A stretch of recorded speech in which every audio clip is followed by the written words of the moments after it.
Attends, avant de regarder cette vidéo, n'hésite pas à regarder la toute première vidéo que j'ai sortie sur cette nouvelle espèce. Je compte faire une playlist pour voir un peu toute son évolution. Et sinon, bon visionnage.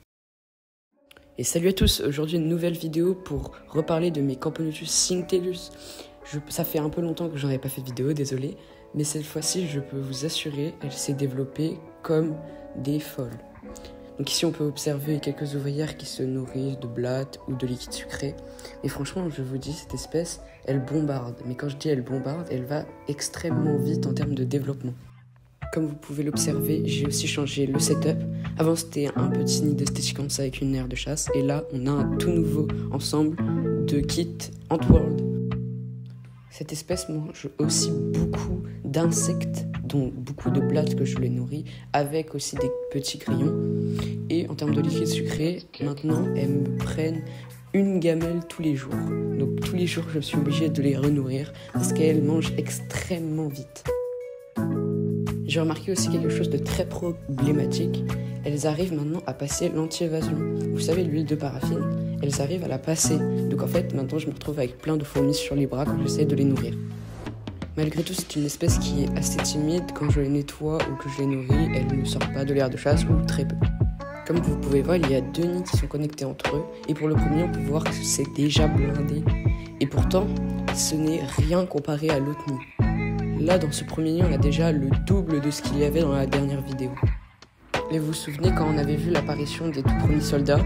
Et bah depuis, ce n'est pas un, ni deux, ni trois, mais plusieurs dizaines de soldats qui sont apparus en même temps.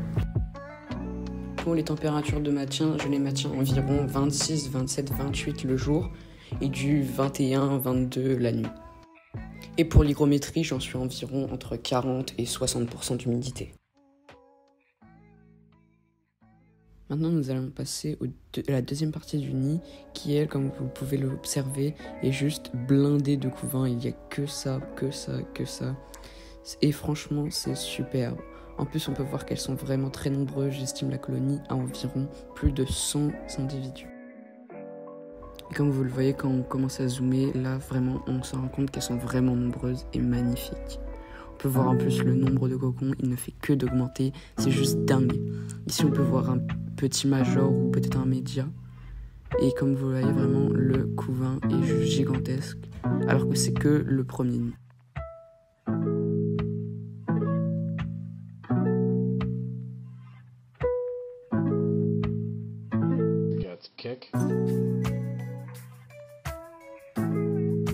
Et si on passe sur l'autre nid, on peut voir que c'est tout autant pareil.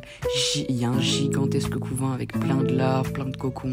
Je n'ai pas vraiment vu d'eux, mais je pense qu'ils les ont cachés un peu partout. Et franchement, c'est vraiment dingue le nombre. On était passé de 30-40 ouvrières et au bout d'un mois, on est à plus de 100. Donc c'est pour ça, faites attention avant d'acheter cette espèce. Rendez-vous bien compte que ça va prendre très vite de la place et ça va demander un apport en nourriture juste gigantesque.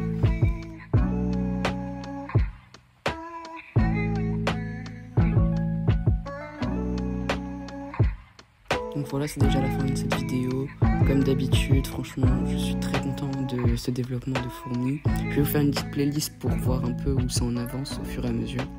Comme d'hab, si la vidéo vous a plu, n'hésitez pas à vous liker et à vous abonner à la chaîne. Ça soutient et franchement, ça me fait extrêmement plaisir. Et à plus!